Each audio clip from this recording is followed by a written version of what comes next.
যাতে সমস্ত জনগণের কাছে পৌঁছে দিতে পারেন সেই পড়াশোনারা জারি রেখে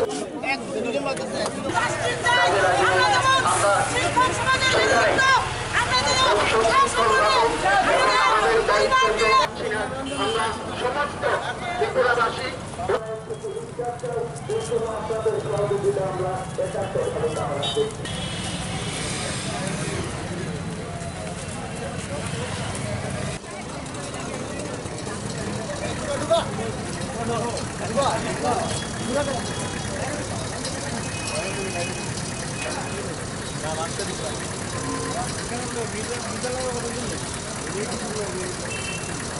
বন্ধুরা 10,000 অনেকে আছেন সেরকম যাতে না হয়।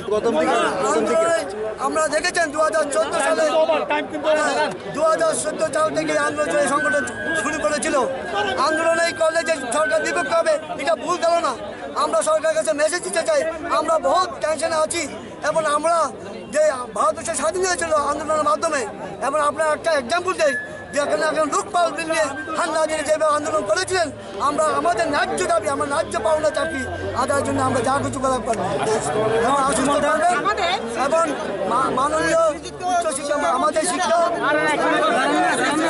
মাননীয় আমাদের সর্বোচ্চ আদালত সুপ্রিম কোর্টের বিচারপতি বিলম্বে আমি আবেদন করছি আমাদের ত্রিপুরাতে 10,323 চাকরি যে দেশটা তিনি আবার খতিয়ে দেখেন এবং সুষ্ঠু বিচার করেন। নির্দেশে আমরা চলতে চাই।